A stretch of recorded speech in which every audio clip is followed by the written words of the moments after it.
Welcome.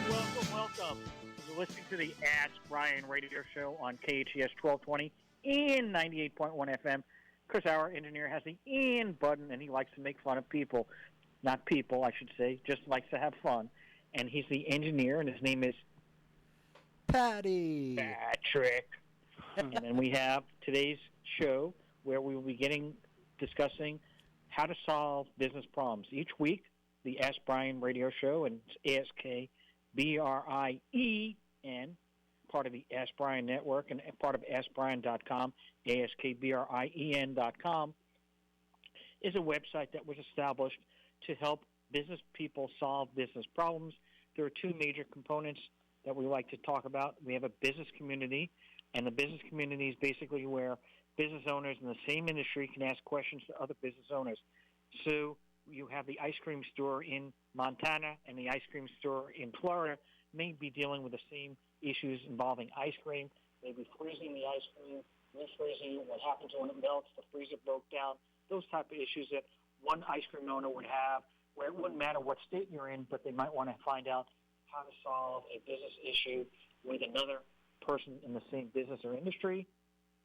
And then we have our experts. And experts are people that we don't require, but they are vetted in order to become an expert on the Ask Brien network. We typically require a minimum of 10,000 hours, because 10,000 hours, if you look at the year, 50 weeks a year, 40 hours a week is 2,000 times 5 years is 5 years. Somebody that has 5 years experience in the same specific discipline typically will have some knowledge. That's not the only requirement, and it's not a guarantee for acceptance of the program. But we find that a typical person with that many hours of time pretty much knows something. So, for instance, if you do web designing, you've been designing websites for 5 years and putting that much of time, you've probably gone through the ins and outs of the website and qualify for an expert. If you do become an expert and you are accepted, not everyone is, if you are accepted as an expert on the Ask Brien website, you then are allowed to post your profile, which would include any videos you'd like to post, any ebooks, any blog posts, and any webinars you'd like to post can all be posted on your profile as an expert on the Ask Brien network. Now, the webinars are then put into our national calendar where we have a nationwide schedule of webinars based on subjects that people can listen to and solve business problems.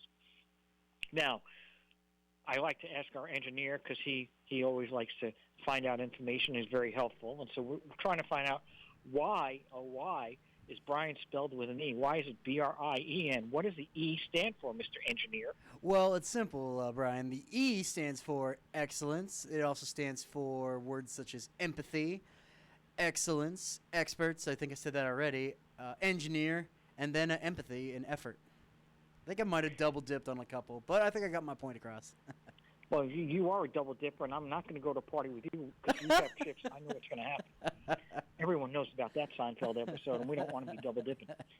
Now, without any further ado, and Mr. Engineer, explain to people what ado is, because some people don't know what ado is. Ado would be like without any more. It's basically like, let's cut to the chase. Without any ado, let us introduce. Let's like just straightforward, cut to the chase. Boom, right there. All right, so we have our current co-host. His name is Mr. Alex Grossman.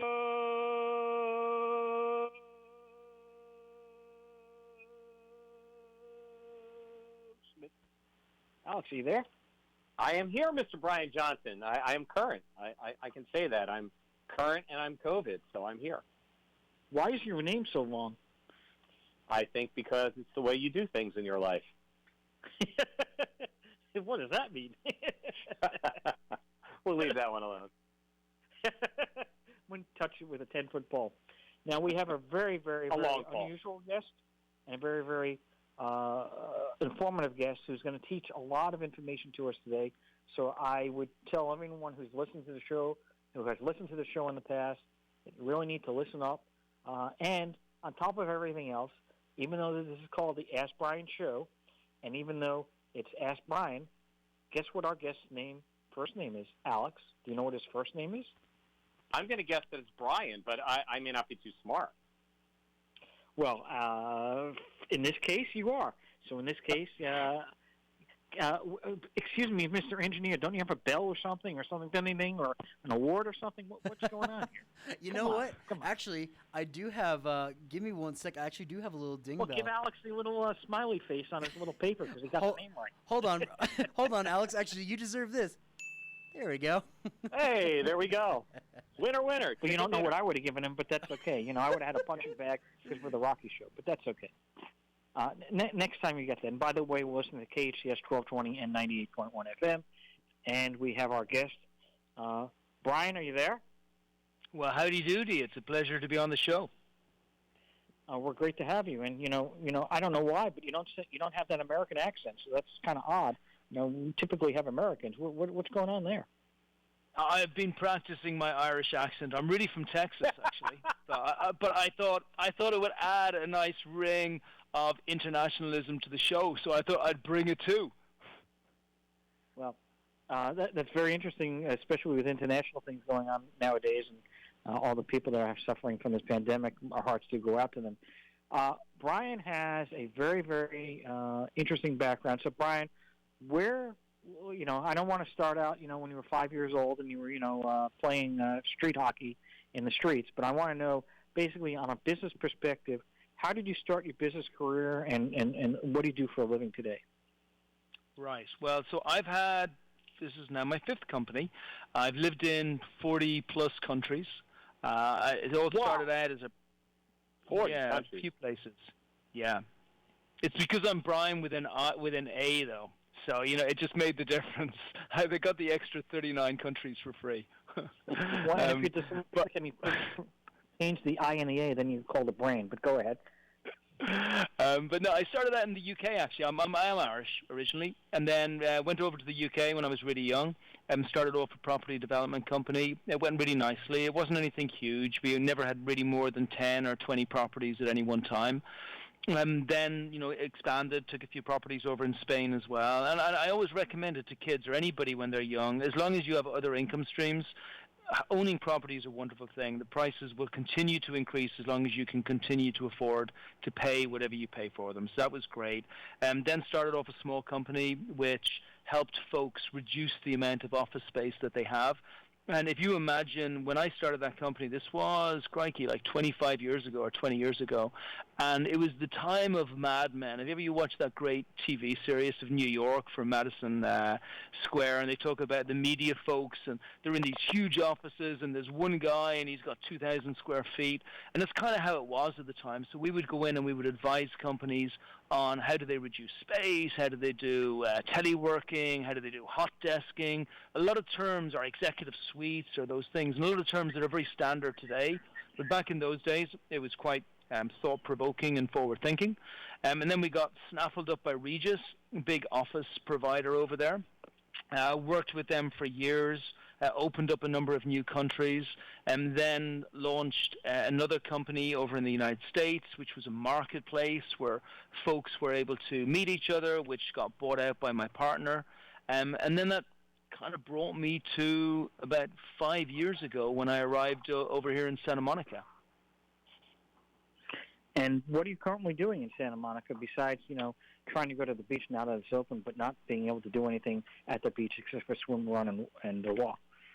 Man, it is bizarre. It is bizarre. I just looked out in 3rd Street Promenade a minute ago, and literally there's not a single person. I'm in a mall that's used to having 1 million people come through it every single month. And by 3rd Street Promenade, which is used to having 5 times that amount of people, and it is the saddest thing on the planet. There's not a single person in the mall. There's not a single person on 3rd Street Promenade. It's indeed very, very sad days that we're in these days. But it's kind of interesting. I arrived here in Santa Monica, and I don't want to say to retire because I'm still a young guy. I'm only 50 now, and I was only 45 or 44 when I got here. But I wanted to enjoy life for a couple of seconds. I'd been hitting it pretty hard for the previous 25 years. And I got down here and I went into all of the co-working spaces and I went to all of the accelerators and all the fun places for startups because that is my world. And I noticed something that I had never noticed before. I noticed that, not that there were thousands of startups creating incredible companies and bringing innovation to the world, and I still think startups are the greatest people on the planet. But it was the fact of I would meet them maybe in January, and they would say, Brian, I have this great company. This is what we're going to do. This is what we're going to create. This is where we're going to be. We're going to be huge. And I would say, that is fantastic news. And then I would look for them in 6 months' time, and they'd be gone. And then I'd meet another startup, and they would say the same thing. And like, I don't know where they went to, if they became an Uber driver, or if they went back to Ohio or Detroit or wherever they came from. But it's a little bit like looking at a live Children of the Corn. You know, all of these startups come in, and then they disappear. And the problem suddenly struck me as being so large as probably the greatest pandemic that America has never discussed, which is the failure rate of approximately 95 to 98% of all companies that actually even think of starting off their own enterprise. And when it hit me in that moment, I knew that the remainder of my useful existence on this planet was going to be focused on trying to reverse that and change those failure rates. Well, that's quite a humongous task to take on, and even more humongous when we figure out that with such a high rate, you've got to do a lot of stuff. So I guess most of your program is probably based on teaching, etc. What is the name of your company that you currently have? The company's called Expert Dojo. Look, today we are deep investors in tech. We're actually the largest investors by deal number in Southern California, so we do a lot. But we didn't actually start off like this, and because to your point, it's a humongous task. And by the way, it's not a task for one person or one company. It's a task for America to take on, because we shouldn't allow 98% of all of the people who go into the enterprise that made this country what it is. We shouldn't allow those folks to fail. So at the beginning, I think there's a wonderful quote from Albert Einstein which said, if I had an hour left on this planet to live, I'd spend 55 minutes trying to understand the problem and 5 minutes coming up with a solution. And I believe that with Lean Startup and a number of other philosophies, we've kind of forgotten that to actually deal and really understand what the depth of the problem is the most important thing, not coming up with a quick solution. So we opened up a place on top of the mall. Now, we took about 10,000 square feet.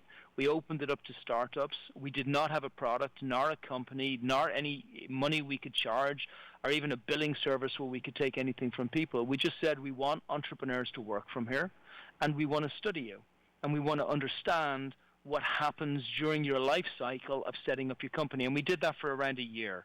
We brought 100 companies in, we watched them, we learned from them, we didn't help them, we didn't mentor them, we didn't do anything other than give them free space. And then we got to the end of the year and we came up with some conclusions, in our minds at least, about what was most contributing towards the failure of early stage startups. You want me to share a few of them?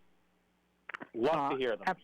Absolutely. But before you get there, I mean, 10,000 square feet in a mall, that's not chicken feed. That's a little bit of dollars you're spending, and I'm just trying to figure out for that 10,000 square feet. I want you to go explain everything, but I want to find out for that 10,000 square feet. I mean, what did they give you for that 10,000 square feet?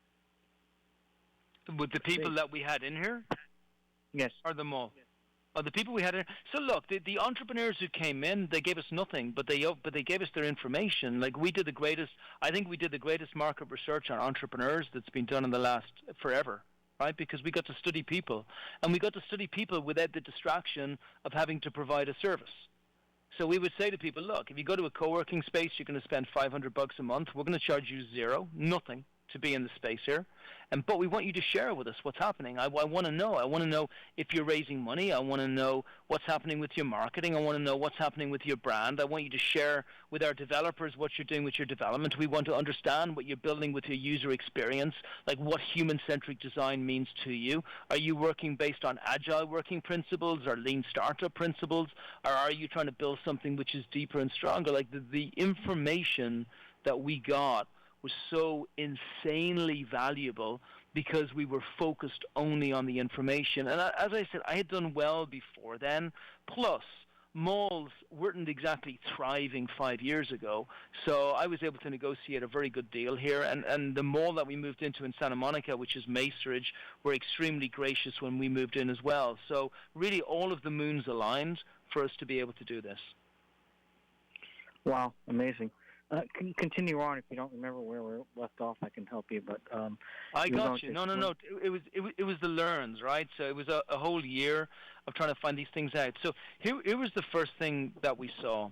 In many ways, entrepreneurship has been converted into a cancer that revolves around money first, which is really sad because it was never supposed to be about money. It was supposed to be about people wanting to bring purpose and change into a place that desperately needed it, whatever the solution was. I don't care if it's a windscreen wiper, or if it's a car, or if it's the latest autonomous vehicle that's going to come out. It's about an individual who sees the future and wants to make their purpose in the world seen, right? But what's happened since those days, and especially in the last 20 or 30 years, is that in many ways Silicon Valley have perverted the entire system. And rather than being just an exceptional entrepreneur who can build a phenomenal business, you now have to compete with some 20-year-old kid who just happened to go to the right school and happened to be related to the right person in the right venture capital firm, and that person's going to be given $500 million to be able to expand out their company. And there are so many examples of this. I don't even know where to start. Like you could take WeWork. You could talk about the mattress company Casper that was somehow thought of as a venture capital company and given hundreds of millions of dollars.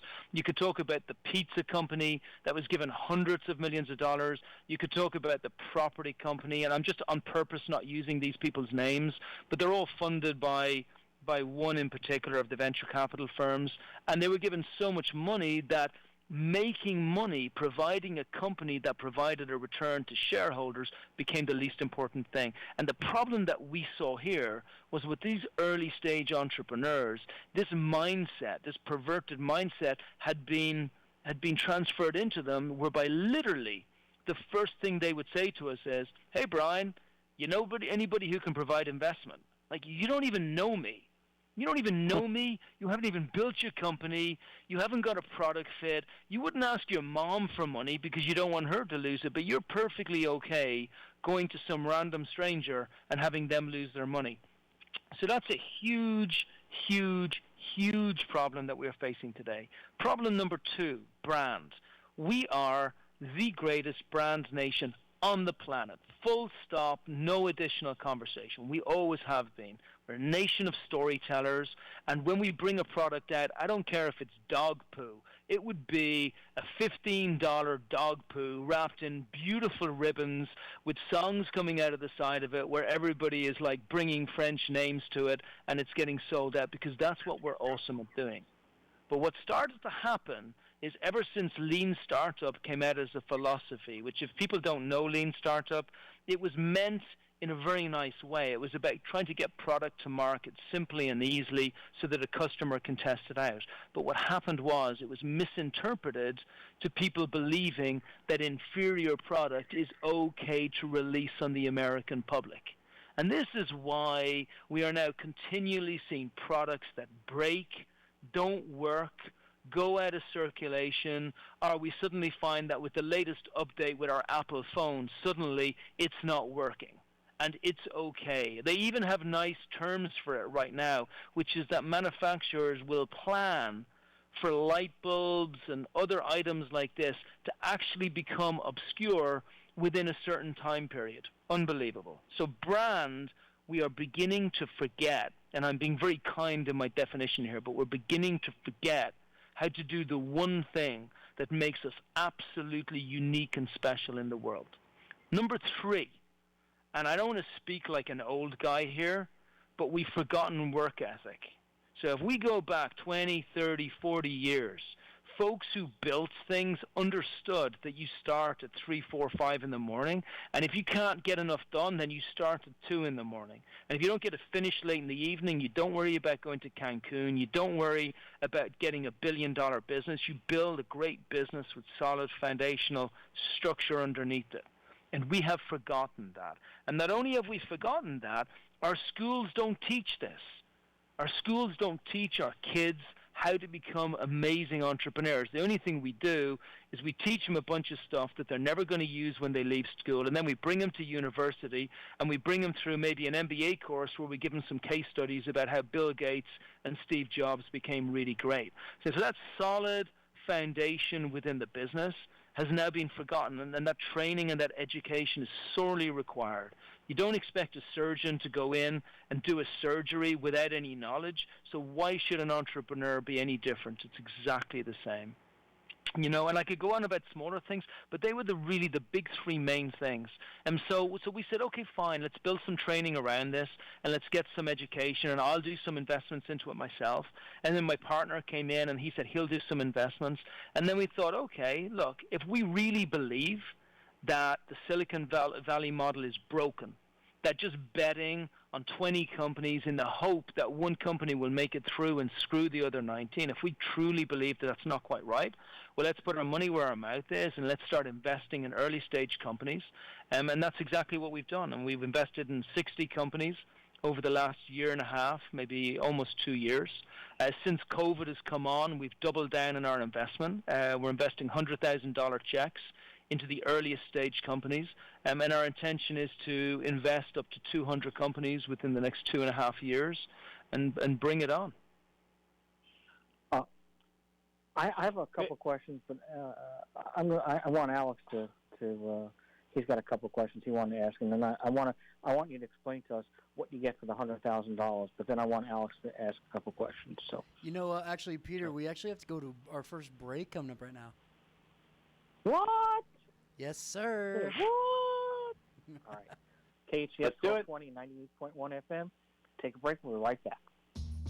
You see so much when you look at your child. A creative spirit that surprises you every day. Curiosity that develops into exploring unique passions.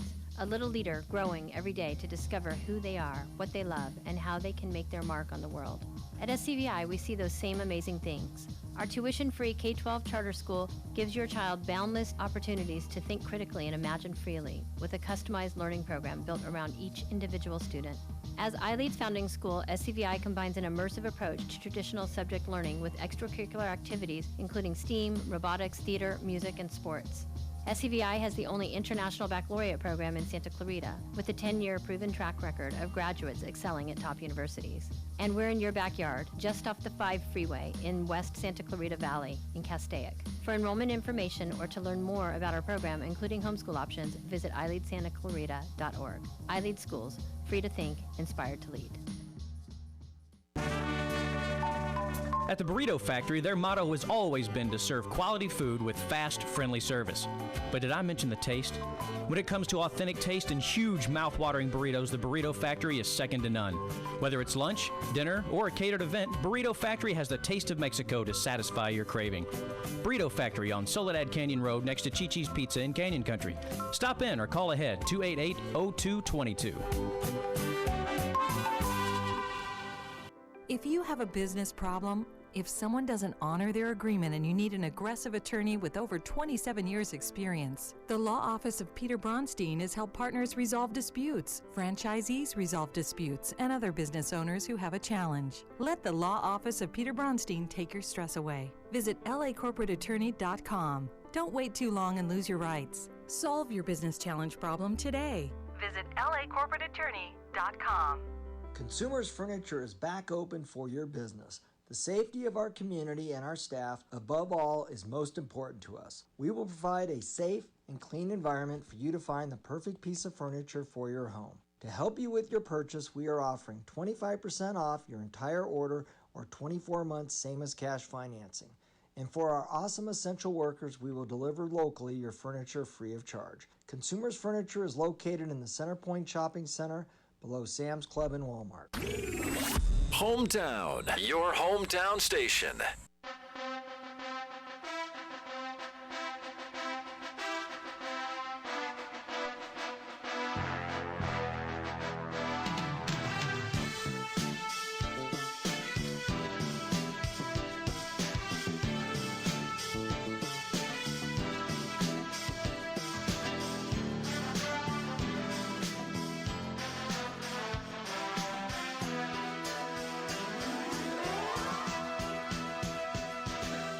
Welcome, welcome, welcome.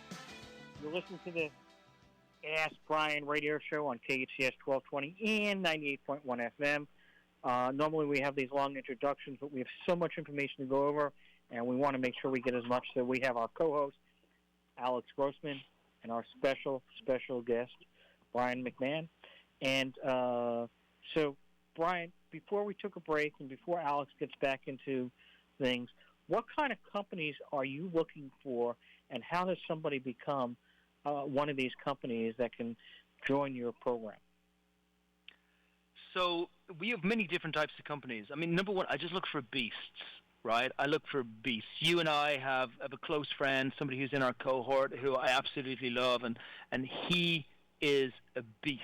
He's an entrepreneur. You can see it in his eyes. You know that nothing's going to stop them. I want that person has a good chance at the title. I love that you've got Rocky music here. So I want them to have a chance that they can make it through to the 12th round. That they're not going to have be knocked out by a Buster Douglas sucker punch, right? And they're going to make it all the way through. So I want a product like that. And then after that, there's very few that we won't look at. Like, as long as that company is extremely scalable, as long as they can grow it up to heights, like, you know, the example we talk about with our friend Sam, you know, he built his company beautifully up to $1 million a year in revenue. We know he can build it up to $3 to $5 million a year in revenue, and then we know that the next step is like 5 to 10. And as long as a company can do that, we know that it's something that becomes valuable to us as investors in the future. And when we put our $100,000 into companies, we'll get 7% of that company back as an equity stake. We take them at a very, very, very early stage, but we get no money. So if the company doesn't reach an exitable outcome, we don't receive anything from that. So we want a beast who can break their way through, who's afraid of nothing, and is absolutely dedicated to achieve what they've set their mind out to. And we want a product that we know we can help them develop and can become really strong. Wow, that's really, really good.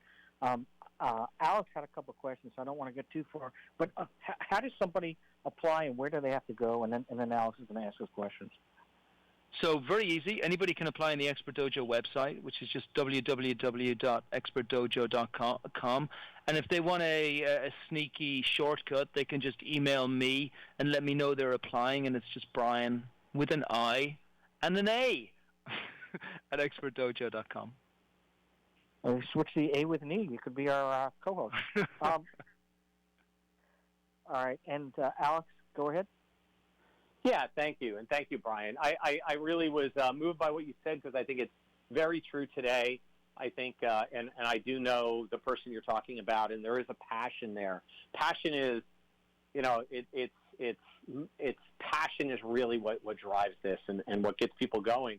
But I had a couple questions for you regarding that, even before we get into, which I hope we will, into how COVID and this horrible pandemic is affecting all of this. You know, because it does affect a lot of our livelihood. But I love the mission you're on and where you're going. But there's a couple things there that are hard, right? One of the questions I have to ask is that when you look at these companies, and people need to be prepared to come in, because we're all entrepreneurs and we do this, and I'd love to talk to you about some of the things that I'm doing as well. So there's my selfish plug. But what do people need to be prepared with when they walk in the door? So, you know, they want to get there. People don't know how to be prepared. Everybody goes online. They go on YouTube. They go on building a pitch deck, right? But what do you look for when someone comes to you? I mean, other than passion, which we both know. Yeah. I want someone to milestone out what the journey looks like.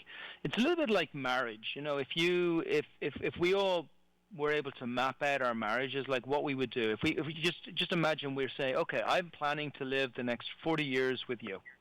And during that 40 years, what's going to happen is this. The next 5 years, I'm going to earn this amount of money, and this is how much money I'm going to set aside, because I know in year 5 to year 7, we're going to have a baby. And then from year 7 to year 12, we're probably going to have one more baby as well. And then I'm going to allocate more money there. But I'm going to change my job at that time to go through there. But we don't do that in marriage, which is why marriages struggle so much, and we don't do that in entrepreneurial pursuits either. What we do is we hope that the best will happen. So we say, okay, I'm very strong. I'm going to move forward fast.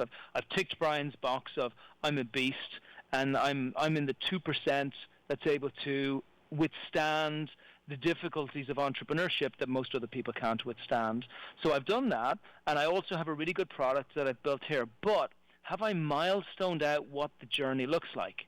And a lot of the time, what I'll say to the entrepreneurs that we have in our cohort, it's like island hopping or building bridges between islands, right? So your first island is, I have no revenue, I have no clients, I have no anything. And your second island is, right now I'm earning $10,000 a month, and I have 27 clients. And then my next island is, I have $100,000 a month, and maybe if you're going through venture funding at $100,000 a month, you know that you can raise money because you know that now angels and investors will have more confidence in you.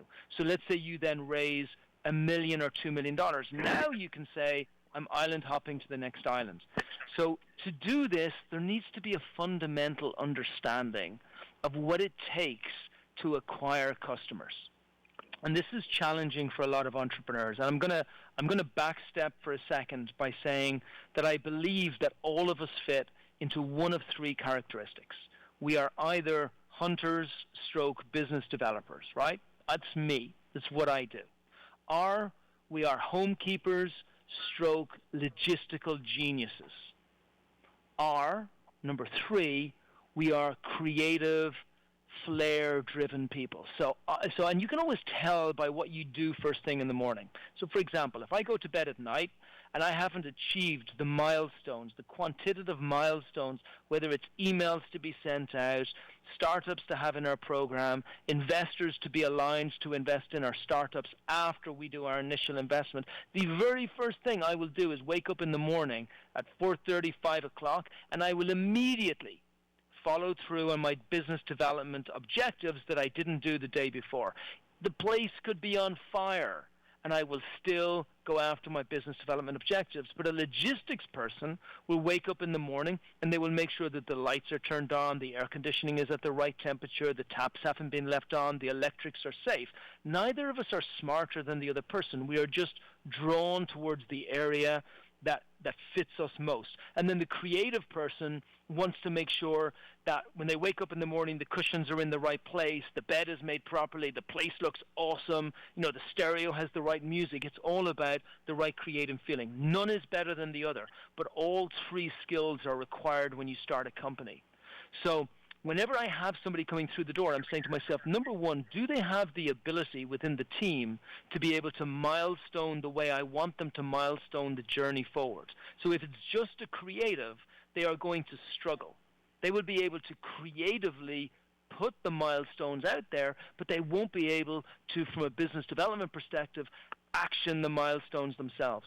But then assuming we can skill gap all those areas and we make sure that we have all of the skills required to achieve the milestones, I want them to actually paint a picture for me of what it looks like from today all the way through to 3-4 months in the future. And I want them to talk about it in a way that I believe they have really not just thought through it, but they've actually tested the individual aspects of it. Well, that's fantastic. You actually answered part of my second question, which is really when someone comes to see you, I mean, you started out with, well, I want to see their processes. Are they doing agile? What's their development process looks like? I think one of the problems that I always see with entrepreneurs is that they have an idea, they have a product idea, they don't validate it in the market necessarily. They build the better mousetrap before they realize that there's no mice. And I see that all the time, and I always ask that question, what's the market? What's the customer? What's the, all those questions that we ask. But a lot of times they don't.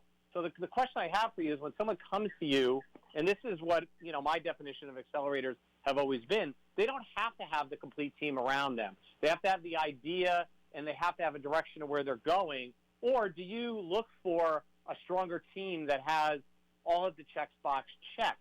I mean, if you're an entrepreneur, do you wait till you have that team and maybe pick wrong because you don't know what to, who to put on that team? Or do you just say, bring the great idea, bring the market knowledge, and we'll go help you build it around it? How do you handle that?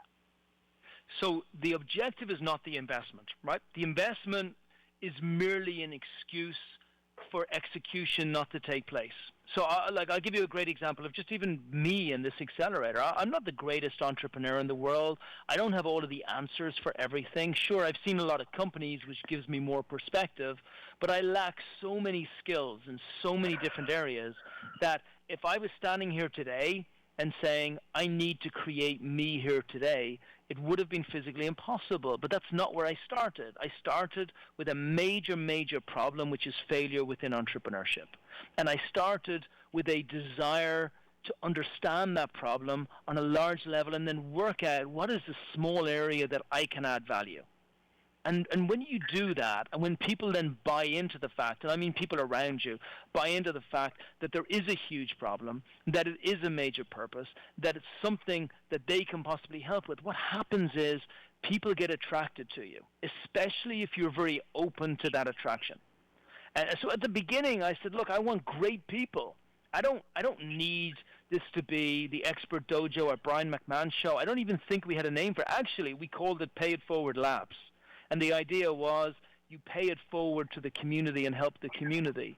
So this is not a standing start race where you have to have everything ready to start. You have to find the problem. You have to come up with a solution. You have to find an area where you have an area of strength that you can actually engage with that solution and do something with it. And then you have to do something. Don't build a pitch deck. Don't do a business plan. Don't apply to an accelerator. Don't ask your mom for money. Do something. Like show that you are worthy of the endeavor. And then speak to people about this and make sure that other folks are aware of what you're doing. Like speak from the tallest buildings if it's something that has that level of importance. And then the right people will come to you. And they'll come to you because A, as the wrong people come to you, you will notice and then you will deal with them. And then within time, you'll build a team. And what will be required for this first part of the journey, which is the building part, and not the external building part, the internal building part, is the word that I believe is now the most important word in entrepreneurship, which is resilience. You will need to have a tremendous resilience whereby you are not afraid of any task at any hour of the day, that you explain to your family, your friends, your kids, your wife, your everybody, that this is going to be the most difficult time in your life and their lives, and that you're going on a journey that's going to take you to the extreme, but it's something that you have to do.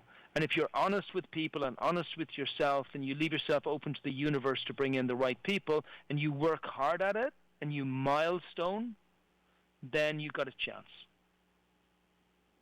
Milestone I think those by number? Yes. Every single answer to every question in the world is a number. Absolutely.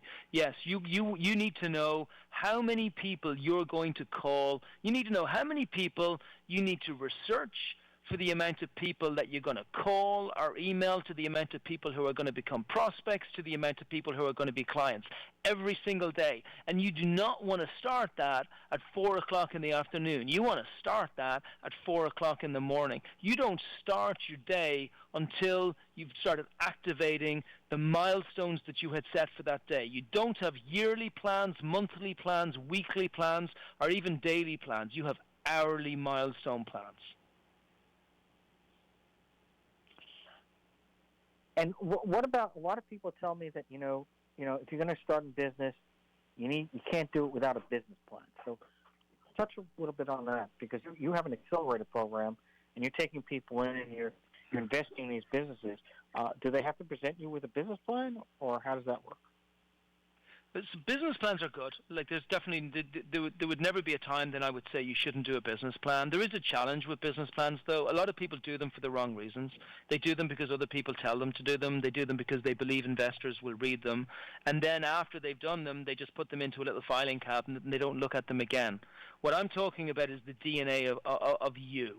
Of like, what is it you're going to do today to make a difference? So yes, your business plan will have your vision statement, it will have the end objective, but that really is just a larger 25-page version of what your milestone plan is going to be. Because when you finish doing your business plan, you're going to have a piece of paper that's going to sit on your wall. And that piece of paper is going to say, okay, Brian, I said that I was going to do $100,000 in revenue this year. Fine. And that's going to take me to 300,000 next year, which is going to take me to 3 million the following year. For just for the use of some numbers here, right? So $100,000 is the only number that matters.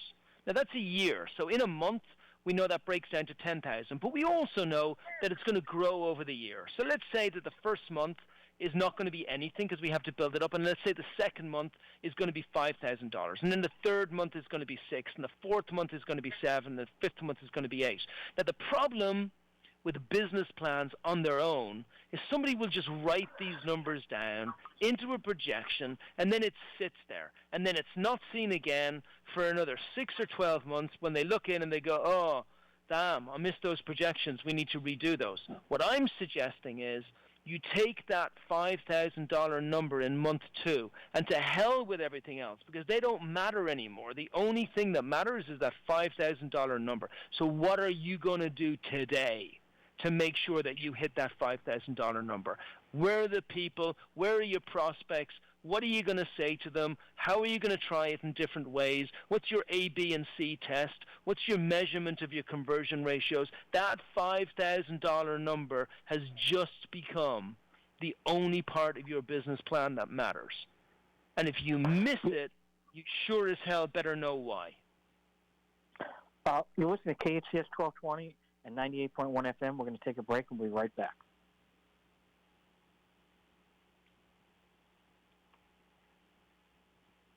Oh, and Peter, we're going to have to go to break right now.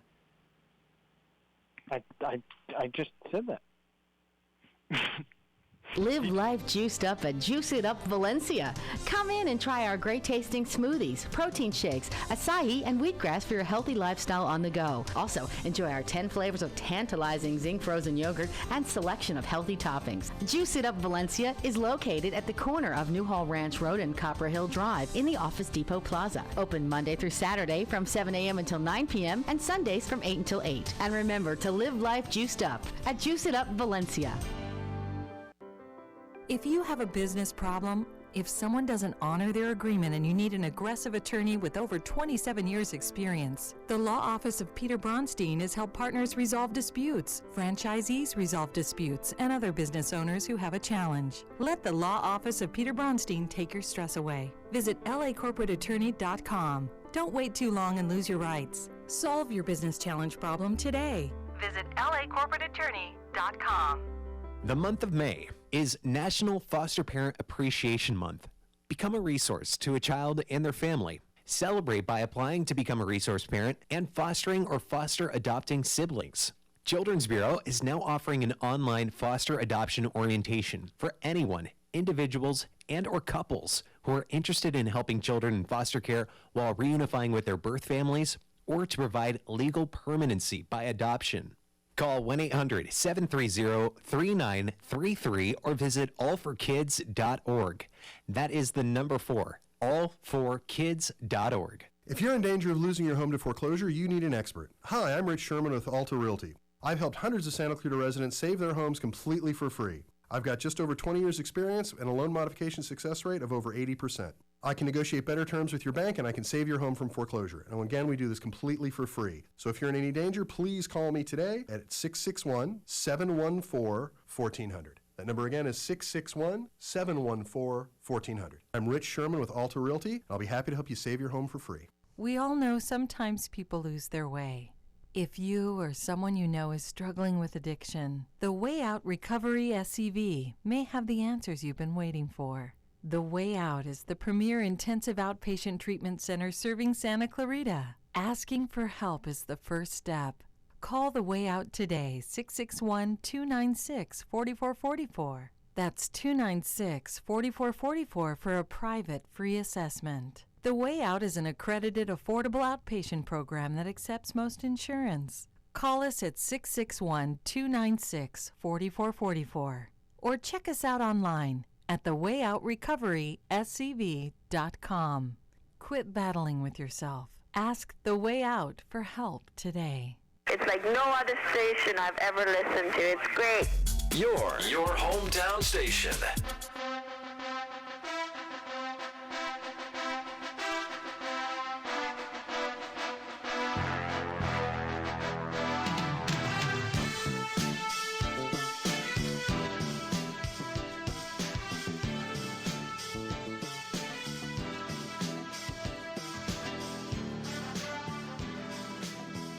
Welcome.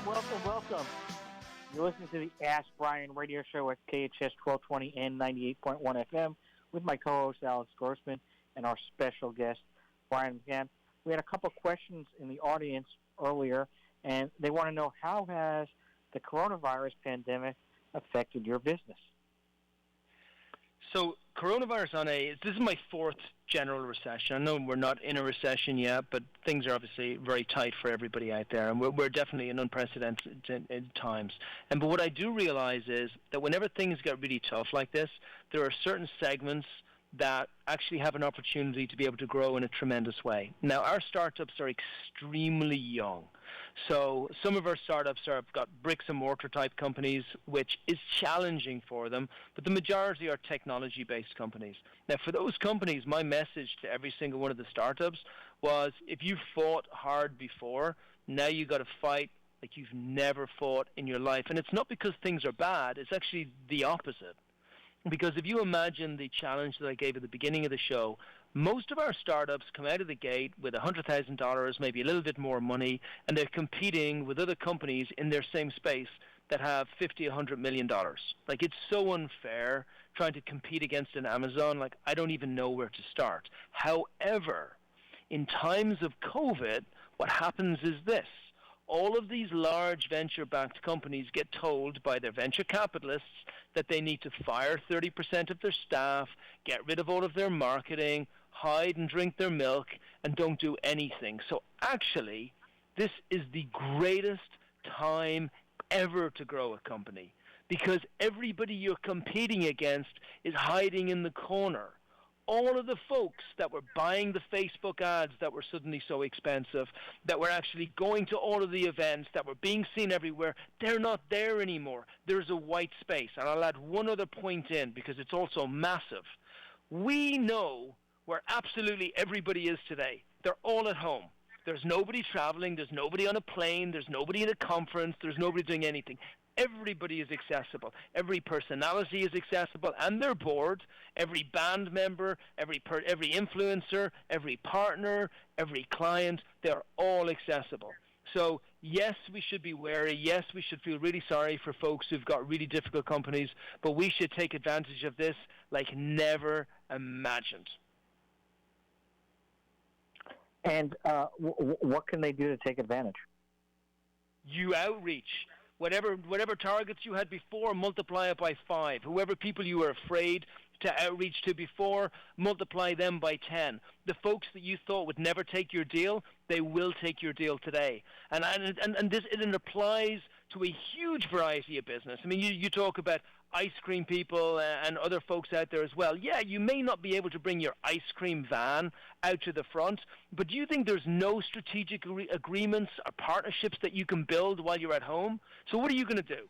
Are you going to sit at home and watch Netflix and talk about how difficult things are? Or are you going to spend all of your time educating yourself in all of the areas that can help your business thrive afterwards? Are you going to spend all of your time building partnerships with other ice cream vans, with other vendors? Are you going to spend all of your time looking for suppliers at better prices? It's all about mindset, and I believe mindset has to turn into action. But yeah, the opportunities are absolutely there now. They're just different opportunities than we had before. That's amazing. You listen to KHTS 1220, 98.1 FM. That was the Ask Brien radio show for today, May 14th. Look forward to having you back next week, everybody. And Brian and I are working on a deal where we're going to try to have one of his accelerated people on each month. So look forward to that, and thank you. Goodbye.